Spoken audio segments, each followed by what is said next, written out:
It's time now for another edition of Saturdaze with Mcvay and Jay. Yay!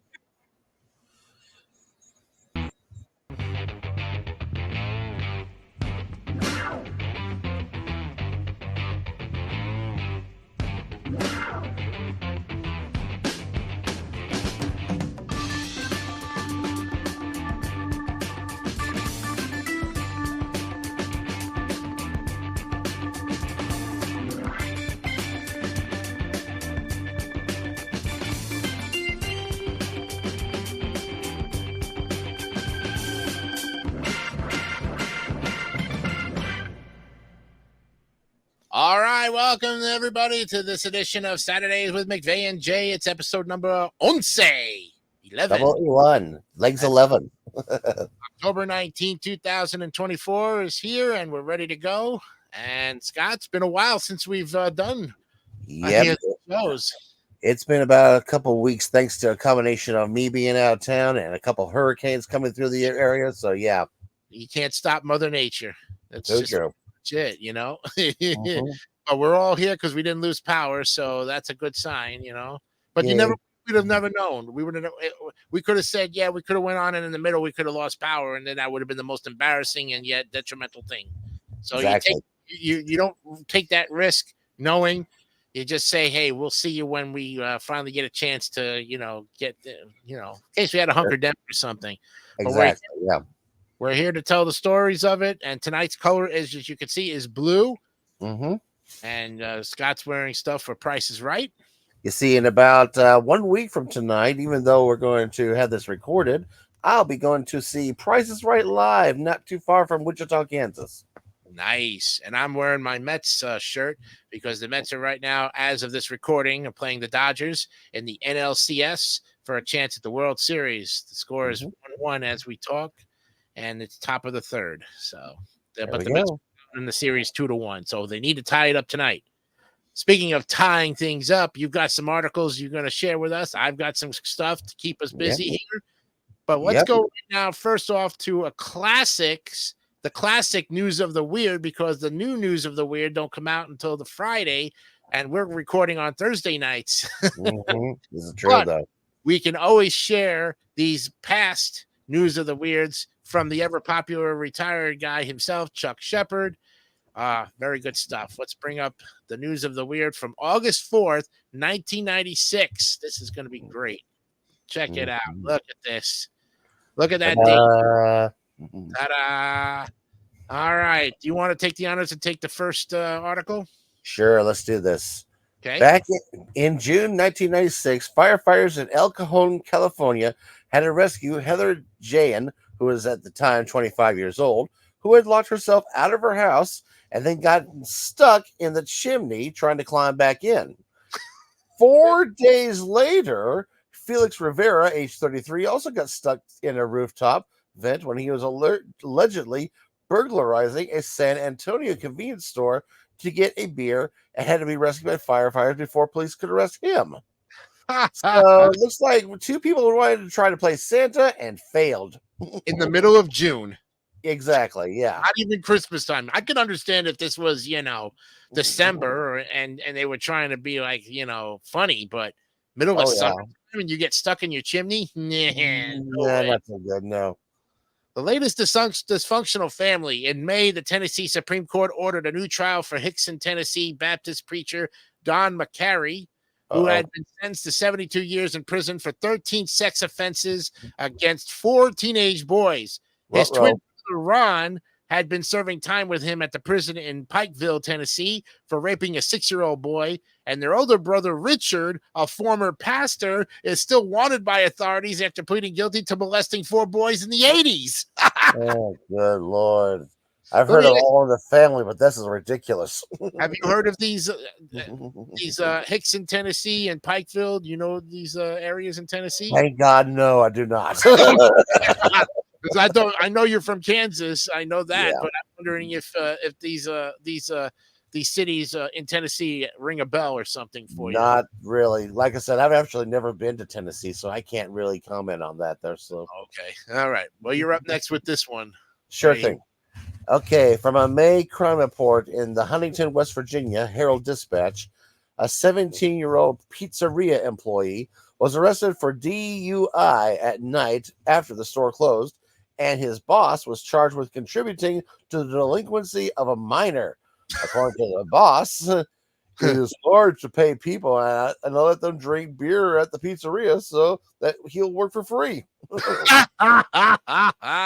Jesus. Yeah, free beer, sure. To a 17-year-old, even sure. As long as you don't get caught by the cops, you'll be all right. Yeah, I know. They used to do that back in the 80s. They get these young kids who are underage to work in the pizzerias, and then they would slip them a beer every once in a while, and then you'd smell the alcohol on the breath when they come up the steps to deliver the pizza. Yeah, that's we all know what's going on behind the scenes. We're not stupid. Yes. Well, in May, 32-year-old the Monaco Hermano, yeah. Was sentenced to 4 years probation in order to reimburse the bank more than $5,000 in repairs. 6 months earlier, after becoming frustrated that the bank's ATM would not give him any money, he pulled a gun and put 4 shots into it. Well, there's a reason why you had to pay for that ATM fix. There you go. $5,000 for it too. Yep, they're not cheap. Okay, that's true. Well, in June, a judge in Anderson, Indiana, first set bail at $10,000 for Verldine Redmond, who was at the time age 67, who had been arrested for public intoxication and driving with a suspended license. However, he raised the bail to $100,000 when he saw Redmond's record, because Redmond had been arrested nearly 400 times on alcohol charges ever since 1947.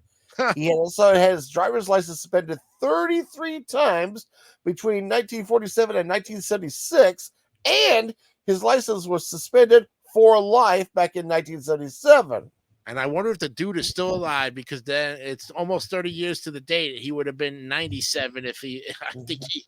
I don't think the guy nor the judge is still alive. Either one of them. Judge maybe, but I'm not sure about Mr. Redmond.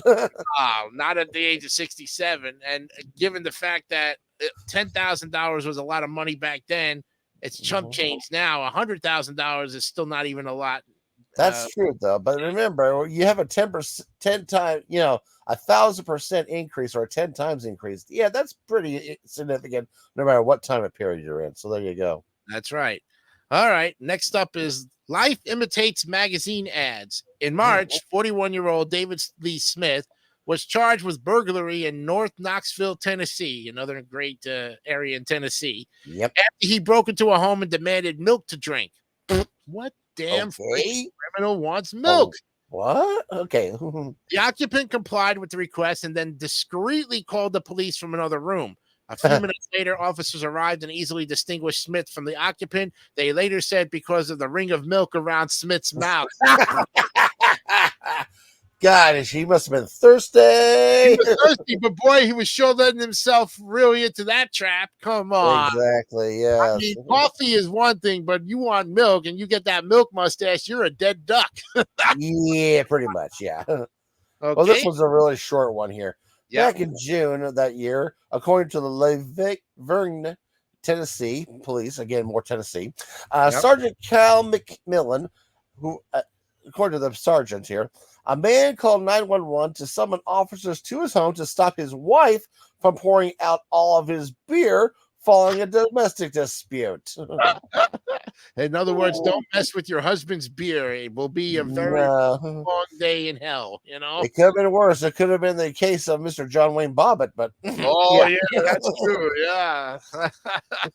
I don't know. When did that happen? I think it was in the mid-90s. It was the mid-90s. That's why I was thinking that's right about the right time as this. You know? The timing, maybe she got that off of that for that reason, and, it's like, well, let's just say beer's a lot more consumable than a man's weenie. So there you go. Guess so. You should put the weenie in the beer and have a beer weenie, Yeah. Well, in May, Stanford University won the right over the University of California at Berkeley to house the literary legacy of the late Pulitzer Prize and Oscar-winning writer William Saroyan. Wow. apparently because it also agreed to take custody of Saroyan's non-literary property.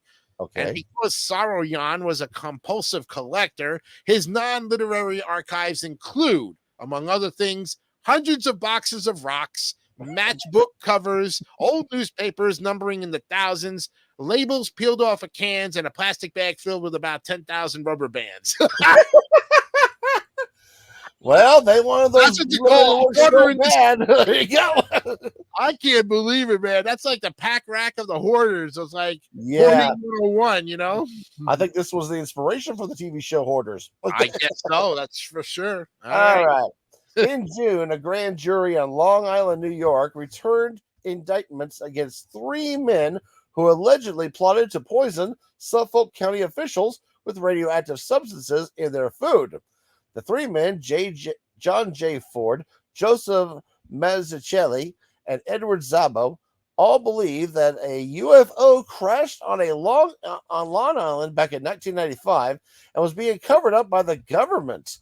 And eliminating the officials would make it easier for the 3 men to gain power and expose the crash. Said District Attorney James M. Ketterson, this all convinces me that there is a side to humanity that defines definition. Yes. And I remember reading this because I'm not from Long Island, but from Queens. It's like we're talking about Long Island on the Queens New Yorker. Yeah, there you go. So this story might come up later in some kind of news headline that I didn't know about. And I graduated high school in 1995, so I must have heard about it on the news somewhere along the lines. Wow. Maybe it was in the National Enquirer, too. You never know with UFOs, you know? That's possible. You never know there. Weekly World News. Remember that magazine with all the aliens? Oh, yeah.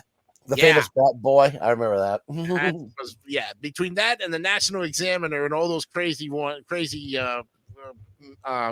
magazines, those were the tablet. Yeah, I know. Call them. Yep. Well, in June, the man who has stalked singer Barbara Mandrell for 15 years, Ed Carlson, was convicted of trespassing at Mandrell's home in Nashville, Tennessee, and was given a suspended sentence provided he returns home to Minnesota. According to Mandrell's husband, Carlson has sent the singer such things over the years as a case of cornflakes, dirty clothes, 4 bicycles, and a rusty wrench. Okay. What kind of stupid idiot gives her that kind of things for presents? I don't understand cornflakes. I sure as heck don't understand the rusty wrench. And God willing, why the heck would you give dirty clothes to a female? And more importantly, a box of cornflakes. No, 4 bicycles. Like, they could use the 4 bicycles, but the cornflakes? Oh, man. By the way, you know what I remember? I actually remembered when the Mandrell sisters all had their TV show on TV. I used to watch that all the time, though. The good days of television. Well, in his back then recent book, Cosmic Voyage, Courtney Brown, who was a young tenured political science professor at Emory University in Atlanta, claims he has used the technique of remote viewing to travel visually through time and space to observe another galaxy and to talk with Jesus. Oh, Jesus. Oh, boy. Jesus. Well, Brown pointed to his impressive resume, which includes a stint at the Jimmy Carter Center, defends his work against skeptics. I'd be crazy if I went public with something like this without being certain about what's going on. I love the accent. That's great. Since he believes there is a Martian civilization in New Mexico, he admits that if NASA's probe of Mars next year, or back in 97, contradicts him, I'm as dead as an academic. Wow, that's crazy. I know. Yep. I wonder if we ever got disproved. Well, I don't know, considering that it was almost 28 years to the date. So I don't know if Courtney Brown is still alive, let alone anything else about that situation. Well, he was still young back then. Maybe he's alive, but he's just very hiding now. Yep. And in May, a Portuguese American, Dr. Manuel Luciano de Silva, wow, what a name, spoke at the Newport Public Library, Rhode Island. Yep. Delivering his 327th largely unpersuasive lecture on the reasons why he believes Portugal discovered America even before Columbus was born. It took him 327 lectures. Wow. At that point, yeah. Convince the students that Portugal discovered America? What the heck? Yeah, I'm wondering about that too, though. Makes me I wonder. would think after the 327th time, it would be sounding convincing if it really wasn't. Yeah, that's a bit true, too. Yeah. Okay. Okay. Well, in June, a judge in Burbank, California, ordered Vincent Paul Finelli II to stand trial for raping 6 prostitutes. Dang. According to the police, each attack began with Finelli scolding the woman for being a prostitute and then spanking her. Which makes me wonder, was this what he considered foreplay? And no wonder why porn was so corny in the 90s. Of course, or the 80s too, but there you go. The 80s, yeah, give or take. There you go. And finally, recent Afghanistan immigrant Mohammed Kargar made news of the weird in November of 94 when he was charged in Portland, Maine with sexual abuse for kissing the penis of his 18-month-old son. Oh, an event that was reported to authorities by neighborhood kids. Kargar and many Afghani Americans testified that such affection is common in Afghanistan until the boy is 3 or 4 years old. But Kargar was convicted anyway. Now, in June of 2 years later, 96, the Maine Supreme Court accepted the cultural argument and overturned the conviction. Wow. Okay. I guess we were just not used to that idea, though, even though it's more common practice over there. Gosh, I don't know. There you go. And next up, more trusted advice from Ask Dr. Nerdlove, Your Birthday by Stella Wilder, and The Housing Scene by Lou Sheilman. Yeah, there you go. Well, I don't know about that. But, of course, send your weird news to Chuck Shepard. And this, I don't know if he's still living in St. Petersburg, for that matter. Have no idea. But I know he's retired, and he's doing fun. All right, it's your turn now to start to share your great articles with us. Okay, you're going to love this. From the old UPI in the odd news section, just listed just yesterday, the world's largest pair of jeans has been found measuring 200 feet long. That's right. That's right. A Chinese textile company. Here's the pictures you can see right there for it. Wow. Yeah. A Chinese textile company assembled a team of more than 30 garment makers to break the Guinness World Record for the largest pair of jeans. The garment makers of the Yixing textile company in Yulin City spent 18 days working to create the massive pants. It measures 250 feet, 5 inches long, and has a waist circumference of 190 feet, 10 inches. They feature 18,044 feet of denim fabric, 25 feet and 59 inches or so of zipper, and a 3 foot 94-inch stainless steel button. And you think crazy, the trousers weigh, get this, 7,936.64 pounds. Wow. That is a big pair of pants. Wow. Smoke weed every day. In those, yeah, I can see you smoking weed every day in those jeans, man. Exactly. Heck, you can fit like several families in those pairs. There you go. That's a lot of denim, man. Whew. No kidding. Yeah. Wow. Well, that is crazy. And you got another article too, right? Yes, I do. Give me a second to get that in presentation. Sure. No problem. Okay, you're gonna think this one's an even funnier one. Oh, you got from the AP News. Let me get rid of the ad. Don't need the ad. Okay, well, a Greek man had been convicted of causing disturbance by entering neighbors' properties to smell their shoes. Okay, here we go. From Thessaloniki, Greece. Wow. A judge in northern Greece on Thursday imposed a suspended 1-month prison sentence on a man convicted of disturbing his neighbors by repeatedly sneaking into their properties to smell their shoes. The 28-year-old Greek man told the Thessaloniki court that he was unable to explain his behavior, which, he said, had caused him great embarrassment. He stressed that he had no intention of breaking the law or harming anybody, and neighbors testified he never displayed any sign of aggression during his nocturnal visits. Well, The man was arrested before dawn, October 8th, in the small town of Sindos, which is about 15 kilometers or 9 miles west of Thessaloniki. Police had been called after a neighbor found the defendant in his front yard sniffing his family's shoes, which had been left outdoors to air out. The court heard that had been at least 3 similar incidents in the past 6 months, despite the neighbors having asked the defendant's family to get him to stop. Thankfully, the man had been ordered to attend therapy sessions. Smoke weed every day.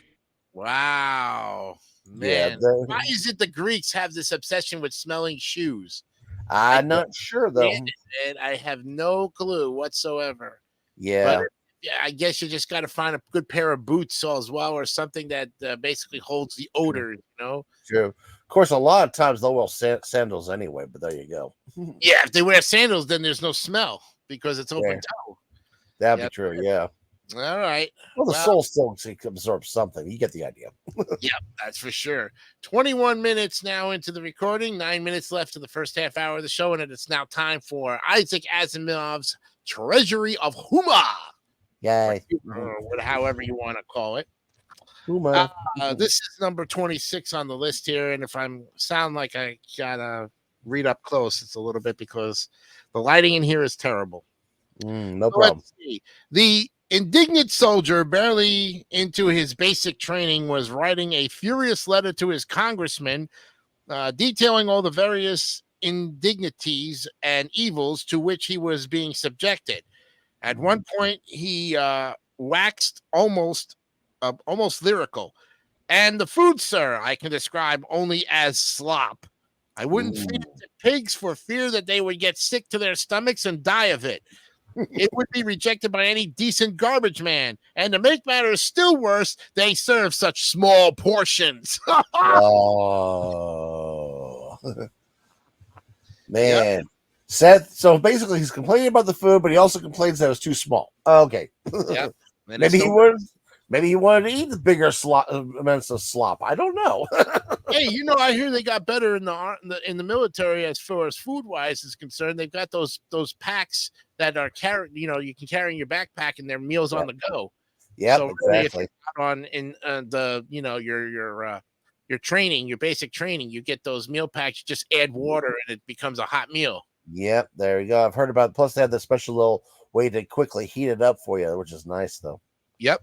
Number 27. There are some cities which have a general reputation for being unexciting. Perhaps the largest city to suffer from this canard is Philadelphia. Oh. At least there is a case of the television quiz show that announced the first prize in which the contestant would be awarded a 1-week, all expenses paid vacation in Philadelphia. For a second prize, there would be a 2-week, all expenses paid vacation in Philadelphia.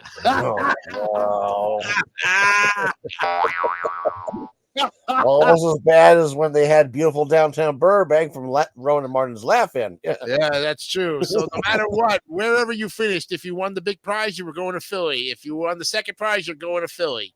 Yeah, twice as long. Twice as long. All right, number 28, the great man and wife acting team of Alfred Lunt and Lynn Fontaine made just one motion picture, The Guardsman. I don't know if you ever saw the movie. No, I haven't. On the day of the premiere, Lunt was sick in bed and couldn't go. Miss Fontaine went alone and returned distraught. Oh, Was already talking as she came in and almost weeping with despair. Alfred, she said, it was a total disaster. I cannot imagine what the photographer can have been thinking of or the director.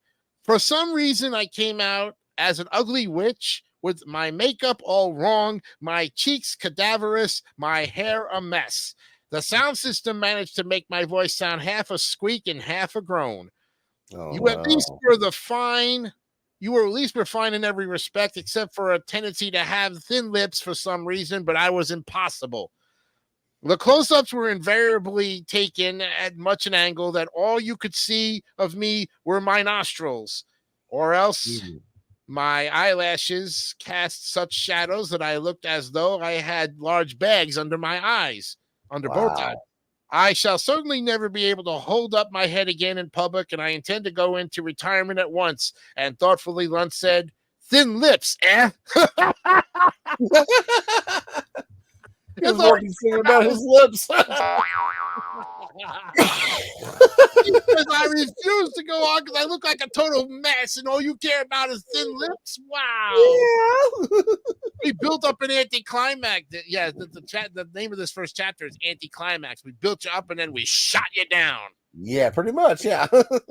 Number 29 in this chapter is the young lady whom Jones had just met since seemed delightful. She had beauty, charm, and intelligence, all the things you'd want in a woman, yeah. Right, of course. Highly educated and had a keen sense of humor. He praised her, and she cheerfully agreed to all the virtues which he attributed to her. Nervously, Jones suggested they retire to her apartment and was ecstatic when she agreed. Ooh. She took him to a fancy apartment house in the best part of town, and they went to the penthouse. But when the door opened, there in the middle of the living room floor lay a dead horse. Uh-oh. The lady, observing the shocked look of horror on Jones's face, said defensively, "Well, I never claimed to be neat." Oh, wow. Wow. Whoa. You know, as soon as they said dead horse, I was thinking of The Godfather with the dead horse in the bed, right? Remember? That's what I was thinking too, but that had to ask me one big question. Yeah. A, how did they get the horse up there? B, was it alive when they did bring it up there? Smoke weed every day. Yeah, they were probably smoking weed every day, I guess. But yeah, when they see a dead horse like that, all I can think of is Godfather. That's the exactly. If you wake up with bloodied in your bed and you got the head of a horse, you might as well just hang it up. Exactly.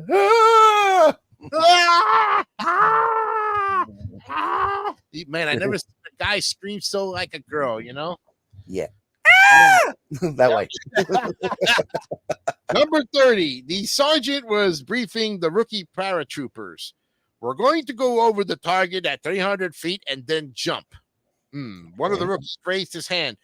Isn't that a bit high, Sergeant? 200 feet might be safer.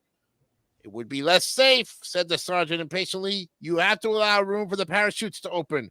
Oh, said the rookie. Parachutes? Oh. He thought you were just going to jump straight. Oh, good Lord. They thought they were free falling there for a minute. That's why I said. With no shoe. You think 300 is a little too high? I don't know. What's even the at just a few hundred, even at just a short, small distance, that's going to hurt. I'm no skydiver, but what would you think would be a safe height to drop out of if you was going to start here? Since if you're going to do parachuting, start at least 2,000. But I've never parachuted, to be honest with you. But from what I've been seeing, you might want to go something so you can have time to do a little free fall, and then for enough time to deploy your chute and just enjoy a good, simple, glide back down to earth. And they always say, if you're scared, just look at the earth. That's all you do. Just take it in, breathtaking and all that. I remember there was I don't know if you ever watched, the Joker's Wild, right? Oh, yeah. On YouTube where I think the contestant said, well, skydiving, that's really interesting. Yo, it's great. It's the best feeling you ever have with your clothes on. But the free fall is the best. And Jack says, I wouldn't touch that with a 10-foot pole. Yeah. Said, well, skydiving is great, but I think the most important, the best thing about it is the free fall. It's the best fun you can have with your clothes on. And Jack says, I wouldn't touch it with a 10-foot pole. Now, what I love is there are places out here that let you simulate the free fall without worrying about the parachute. You're basically in kind of like a big old cylinder here with the fans right above you. And it's strong enough to actually lift you up, and you can actually experience a free fall style simulation here while being very close to the ground without any fear against you flattening yourself. I think it's called Sky Riders or something. Something like that. In fact, if I remember right, I think they have them on a few cruise ships as well that way. There's actually one in, I think, near Universal. Yeah, and we even have, and there's also one I've seen in Kansas City, and a few other places like that too, though. So there you go. I think Branson, Missouri, even has one. All right, let's do one more here. Number All right. 31. We'll go on to something else. Okay, so Jones, he's going to be a frequent in this chapter because they just picked a generic guy and they named him Jones. He's a wealthy financier, but had on many an occasion in the good old days when trains were flourishing and coaches were the last word in technological luxury, crossed the continent by Pullman. He was well known and well served and was accustomed to every convenience, particularly when dining. Imagine his exasperation then when it turned out that the chef did not give or did not have Tutti Frutti ice cream. I see. Cool. No Tutti Frutti, he shouted. I always have Tutti Frutti. I'm sorry, sir, said the waiter soothingly. We have chocolate, vanilla, strawberry, black walnut, cherry, and mocha almond. I want Tutti Frutti. Cried Jones, banging on the table and turning red. I have always had Tutti Frutti, and I won't have anything else. For miles he muttered, scowled, growled, and snarled at everyone, so that every train employee on board had visions of angry reprisals. Finally, the train stopped at a station. A word to the conductor kept it there while the crew scoured the town for Tutti Frutti ice cream. Wow. Finally, a whole pint of the delicious concoction was obtained, and all of it was presented to Jones with huge gobs of cherry sauce on it, together with a sliced banana and a swirl of whipped cream. Here is your Tutti Frutti ice cream, Mr. Jones, said an obsequious waiter. Jones looked at it with a scowl, then with a sudden swipe of his arms, hurled it to the floor, shouting, I'd rather have my grievance. Oh, no! Oh, boy. Proof that you just can't please everybody. There you go. Build it up and then shoot him down. That's anticlimax for you. Yeah, pretty much, yeah. After that, I would have thrown Mr. Jones off the train for being a dick, you know? Pretty much, yeah. There you go. All right, let's take a look now at our continuation of 76 vintage recipes. Yes. We are in number 20 right now. Yes. 6. So let's put that up on the board. Oh, and the first one we're going to be looking at is bacon wrapped Spam bites. Okay, cool. Ooh, let's see. This photo is by Taste of Home. These sweet and savory bites use Spam. I don't know if you like Spam. It's pretty good. It's okay. Yeah. Favorite ingredient in Hawaii in a fun new way, but you can't stop at just one. Taste of Home Test Kitchen. Yeah. Ooh. Nice. Look at that. Those do look good, though. And I like the bacon. It looks and everything tastes better with bacon, you know? Of course, yeah. Plus, when you basically have a pork product with a pork product, it's a win-win. There you go. I wonder what you would dip these in. Something like a barbecue sauce.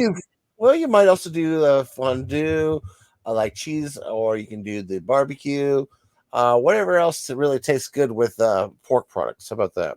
How about like I don't know, maybe scrambled up some eggs and then put them on a kebab, like? Yeah, pretty good. I mean, you can add pieces of egg to those toothpicks already. There you go. Make a sandwich out of it with like put it on a biscuit or something. Yeah. What I like to do is I will take breakfast meats like sausage or bacon, and then with an egg, some cheese, and put it on 2 slices of toast with a little bit of mayonnaise to go with it. That's what I do for a breakfast sandwich. I like that a lot, though. Oh, you almost make like a bagel sandwich from McDonald's with that bagel sauce. Similar, yeah. It could be. I sometimes will use a bagel, but most of the time I'll use regular toast. There you go. Well, there you have it. You just can't stop at one. There All right. Go. Next up, olive stuffed celery. My grandmother taught both me and my mom this appetizer recipe for stuffed celery. We also serve it at Christmas and Thanksgiving. The stuffing is so yummy that even if you don't normally care for the ingredients on their own, you'll love the end result. Stacy Powell, Santa Fe, Texas. All right. Let's see what she has here. Ooh. That's not bad, though. It looks like cream cheese and all that. I like it, though. Yeah. Okay. I hit the button too quick. There you go. Okay. All right. Celery always has a great way of finding itself in some great recipes. Oh, you know it does. It looks like cream cheese. Yeah. And yeah. And of course, there's so many things you could put in with the celery, from peanut butter and apple slices, or other types of cheese and all that there as well. Here, you probably can do. You can even use ranch as for dipping if you need to as well.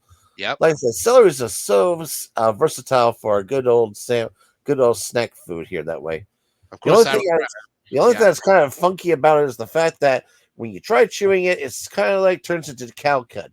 So there you go. that, and if you get a piece of string stuck in your teeth, then you got to Yeah, go for exactly. Yes. chocolate chiffon cake. This is, of course, by Taste of Home.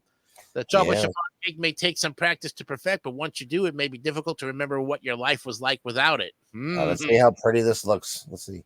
Oh, Oh yeah, look at that. look So at that. silky here.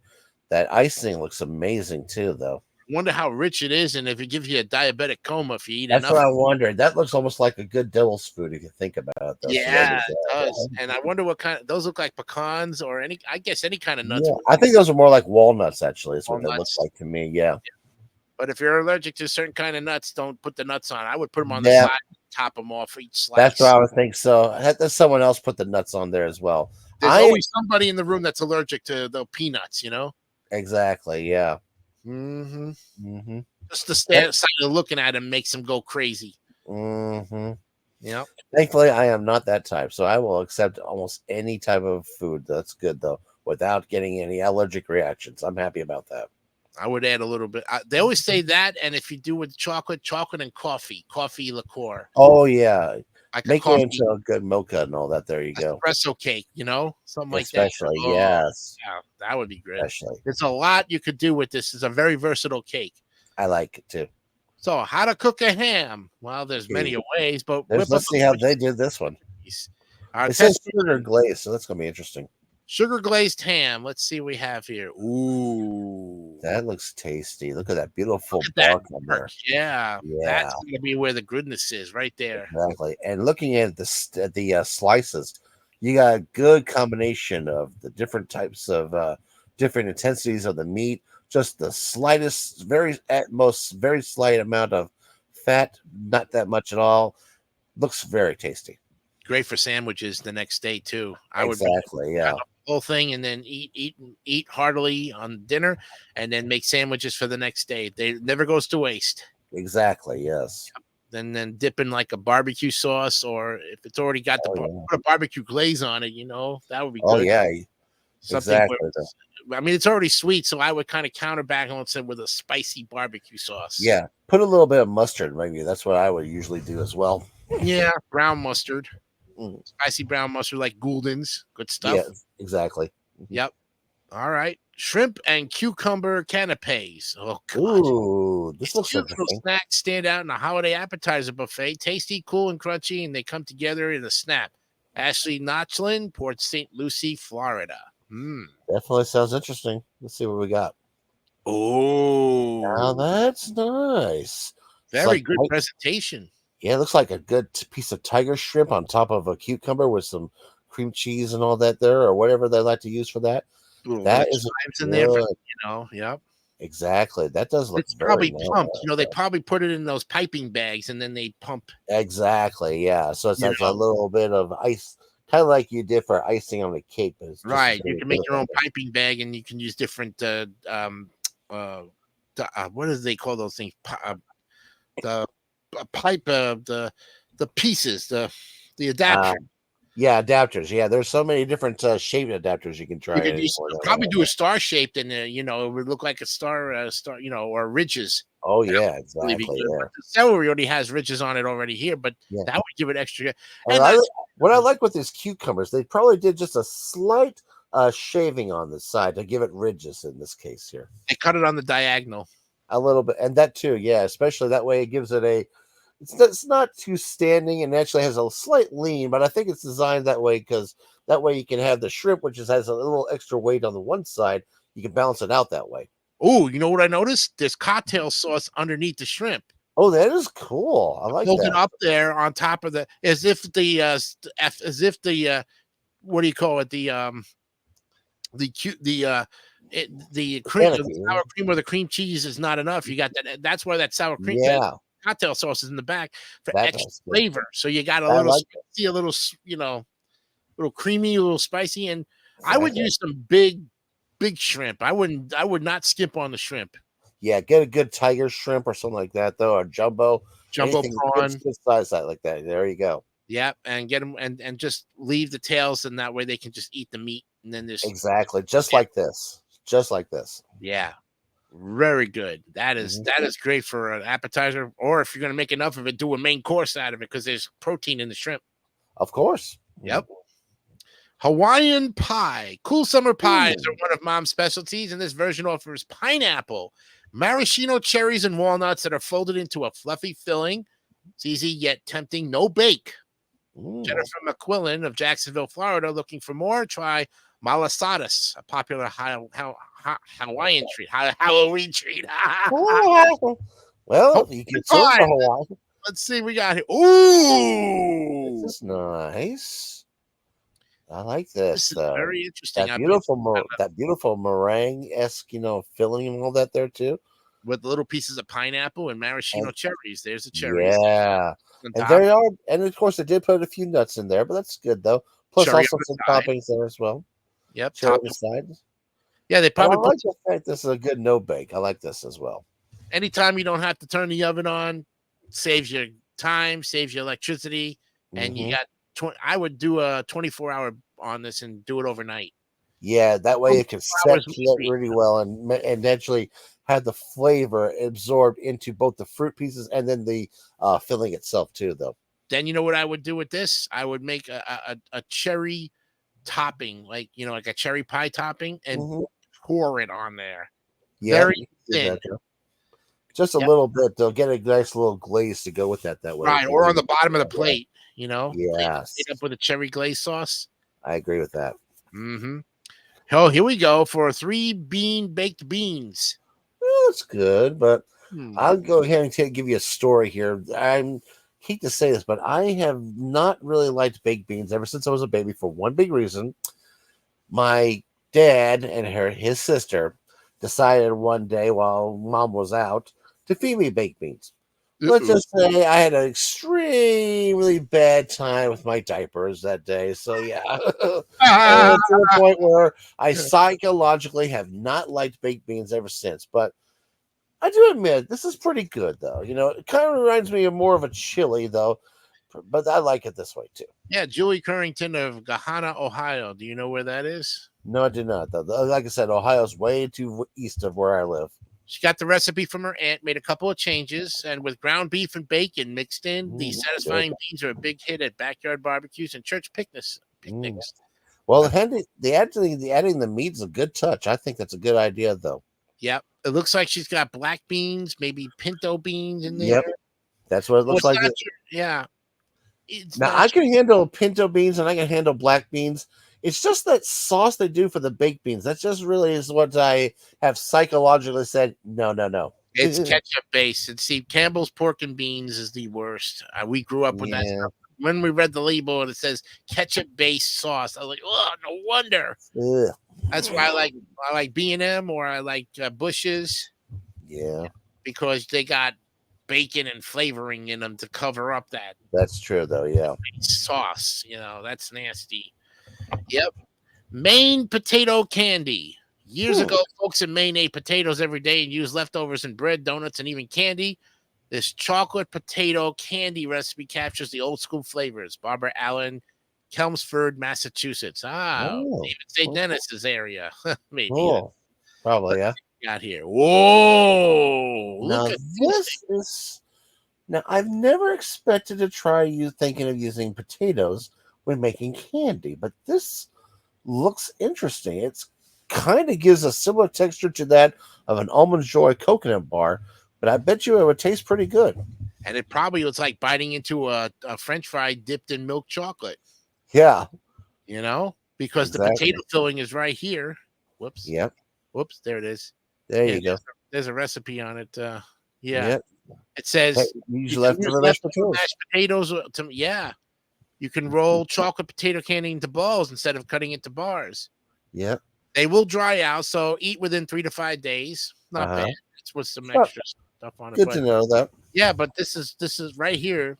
Probably has a great taste. Now I wonder if you use like you fry the potatoes first in a good peanut oil, and then You you might though. milk chocolate, because then you get that great fried taste in the Yeah, I was thinking something like that though. Yeah. sweet and salty. But Oh, I would put a little white stripes on these things. yeah. Make it Extra a thick little more decorative. Exactly here. mounds. They like mounds, not That's what I was thinking. Yeah, Mounds, yeah. Almond Joy, stuff like that though. Yeah. Yep. Okay, we've got country chicken and gravy. Here you Here we go. go. Now Here we this is something go. I would love. This is Scott. This is right up Scott. This is in South Carolina. Mhm. Ruth Helmuth of Abbeville says, here's a lightened up take on the classic Southern comfort dish, chicken and gravy. This recipe is a hit at our house since the first time we tried it. How did they present it? Oh, let me show you. Oh, As ooh. that's a beautiful chicken breast, beautiful breading on that there, homemade breading, and that gravy is a beautiful chicken flavored gravy. Look at that. And And I it's not love the veggies on the side, the peas and the carrots. smothered, so it's not all you're tasting is the gravy. Yeah, it's nothing. It's like a good combination of this. This is what I would expect to see at a good comfort food restaurant and all that there as well. Yes, indeed, sir. You're right up there, especially with the cold weather coming in right now. Oh, very true though. Yeah. Yep. Got two more. Cucumber canapes, another one. Very Okay. similar. Probably this time without the shrimp. Yeah. This time, Yeah. wow, now the shrimp look like it's kind of buried in there a little bit, but Or actually, I think that looks like the bread canapé is what that is on top there. or one of Kinda those like if they took a little bit of rye bread or something, like a wheat. refrigerator biscuit, Yeah, something like that. I think it is a biscuit. You're probably right. Yeah, it says they're delicate finger sandwiches with a creamy herb spread and festive red and green garnishes. So they probably use like tomatoes and peppers or something. Yeah, I think it's like a tomato. That looks more like a tomato to me. And I like the little sprigs there. Little It's a dill, cute- maybe. Yeah, a little dill it looks like on there. Yeah. Yeah, but it's an herb spread. So ooh. So it's a good vegetable, style quiz, food taste here. Here you go. Yeah, this is a meatless one. Mm-hmm. Number 30, celebration cheese balls. This is the final one of the night. Yep. Handful of simple ingredients that go together in minutes. Very flavorful options. Creamy cheese balls from our test kitchen. Creamy cheese balls. Boy, did I say that so badly. Do ahead delight for busy holiday hostesses. Why not whip up several batches? Taste of Home Kitchen, Milwaukee, Wisconsin. Ooh. Let's see what these look like. Oh, look. Oh, at yeah.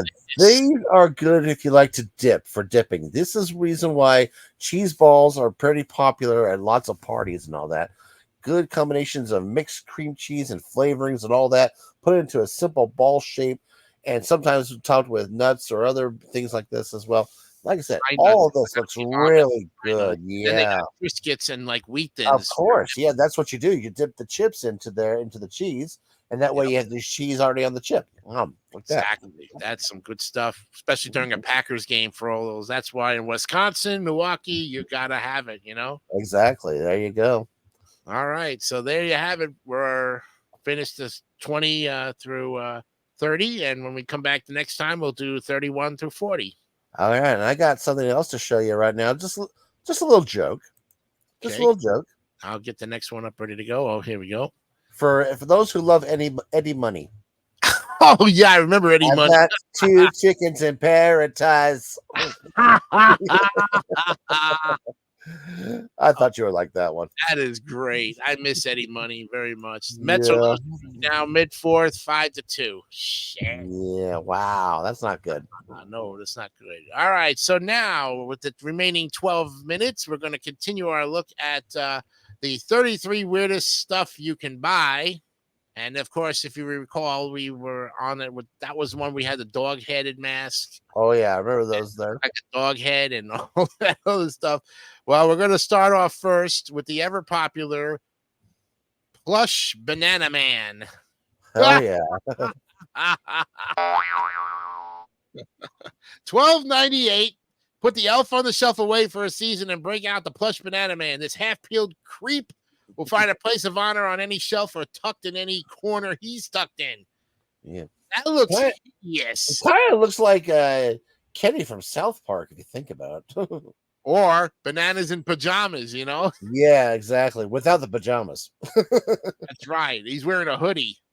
Yeah. Maybe you could take the hoodie off and dress him in any way you want. I hope you can. But that makes you wonder what the rest of his head would look like. Well, they do have great appeal for his clothing, apparel. Ah. Ooh. Why not, right? All right. How Right. about these teeth brushes? Oh, God. Keep creeping out your friends and family. Well, it could be considered the correct pluralization of toothbrush. Yet Yep. these toothbrushes don't have bristles, but they have more than 10 tiny replica human teeth to make your skin crawl.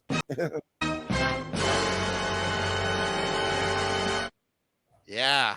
That would be great for Halloween, 20 Yeah. bucks get you, I Yeah. guess, a 4-pack. Or better yet, be a demented dentist and serve these suckers out to the kids. You think dentists will go, whenever kids trick or treat, says, here's a toothbrush for after you eat your candy. Why not Yeah. be a demented dentist and give them a real toothbrush? There you go. Yeah. Isaac Yankum. Yeah. You go. DDS. Canna Bonsai, a beginner's guide. Grow up, but make it pretty. That's exactly what the authors of Canna Bonsai were going for. The book will teach you how to plant, grow, and tend to flowering cannabis plants and keep them bonsai sized so they look as good as they make you feel. $34.99. And that's Wow. just the book. It makes you imagine what the plants would cost. Yeah, and how bad of the smell would be in your house with the cannabis, You'll Mhm. all know where you live when that smell comes through the hallways of your house, Oh, true. Your next door neighbors will be wondering to yourself. Mm-hmm. Uh-huh. Yup. All right. Oh boy. Grown up Play-Doh sense. Oh Christ. Yeah, I think I remember seeing something like this. Yep, I remember this. They're seeing these things here. We got the mom jeans, you got the Grill King, the lawn, the Lord of the Lawn here, the pineapple thing here. Look at Yeah, that. it's that. Yeah. And imagine you can just have fun playing, with all this there. You just mold your favorite items and then just sniff it. Whoa. Smoke weed every day. Yeah, that Yeah, was the cannabis ones. I should have played that one at the time. that probably should have. Yeah. But 10.99 gets you all the grown-up Play-Doh you want, Mm-hmm. Oh, Hey, here's a good one. radioactive uranium ore. Oh Ore. boy. Ah, Jesus. It says here this ore was usually used to test and calibrate Geiger counters, but that doesn't mean you can't do other fun things with it. What those fun things are is up to you, but probably don't take it to the airport. Looks like a slice of pie. How would you like some radioactive uranium ore pie? Yeah. No, actually, that's moon cheese. No, that's more like moon cheese. Moon cheese. We all heard the old words. The moon's made out of green cheese. Yeah. Well, you take one bite out of that and you'll need the teeth brush, Yeah, to replace the teeth you lost.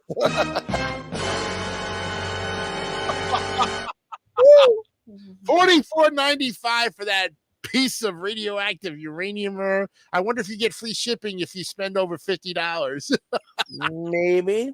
Maybe But then not. again, I wonder if radioactive stuff like this is actually cheap compared to what it might have been years ago, though, too. I wonder if there's any which way where there's a disclaimer that says, please limit your exposure to no more than 5 minutes a day due to, radioactive poisoning. Yeah, among other things, You yeah. don't want that.